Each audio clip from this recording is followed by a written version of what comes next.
আলহামদুলিল্লাহ। আসসালামু আলাইকুম। ওয়ালাইকুম আসসালাম রাহমাতুল্লাহি ওয়া বারাকাতুহু। এই পোলাপান তোমরা এখানে কি করো? এই যে এমনি দাঁড়িয়ে আছি, আড্ডা দিচ্ছি বন্ধু বান্ধব মিলা। এই যে তোমরা যে এখানে এই যে পান আর এই যে সিগারেট খাচ্ছ, এগুলো খাচ্ছ পোলাপান, তোমরা জানো তোমরা এগুলো এই বয়সে যুব সমাজ ধ্বংস করতেছ কিভাবে? এই যে পান খাচ্ছ, এই যে সিগারেট খাচ্ছ, যেগুলো জানো এই যে পান আর সিগারেট জর্দা যে খাচ্ছ, এটা ফেরেশতা 40 দিন কাছে আসে না। আর তোমরা এই বয়সে, এটা তো যুব সমাজ পুরোটাই ধ্বংস হয়ে যাচ্ছে।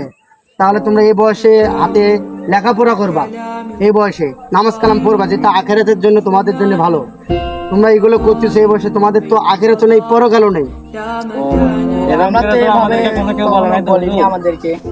বলে নাই, তাহলে তো এটা আসলে সমস্যা। কারণ এটা তোমরা গ্রাম অঞ্চলে, শহর অঞ্চলে আসলে এটা সচেতন নয়।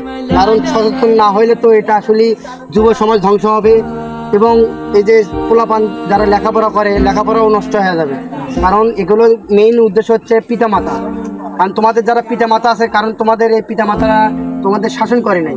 যদি ছোট থেকে বলতো তাহলে অবশ্যই তোমরা এই যে হাতে এখন পড়াশোনা করার তো লেখার কলম থাকতো, এবং মসজিদে তোমরা এই বয়সে নামাজ পড়তে। তোমরা এগুলো ছাড়িয়ে সমাজের জন্য কিছু করো। কারণ এগুলো যদি তোমরা সমাজে কিছু করো, হাতে কলম ধরো, তাহলে বড় হয়ে বড় শিক্ষিত হবা। ঠিক আছে? আর তাহলে এই যে আজান দিচ্ছে, তোমরা এগুলো ফেলে দাও, ফেলে দিয়ে আমার সাথে চলো, নামাজ পড়তে যাও, মসজিদে নামাজ পড়বা। হ্যাঁ ঠিক আছে। আপনারা সবাই এই যে গ্রাম অঞ্চলে যারা আছে তাদেরকে এভাবে সচেতন হন। আসলে ভিডিওটি যদি ভালো লাগে তাহলে সর্বোচ্চ শেয়ার করে অন্যকে দেখার সুযোগ করে দিন।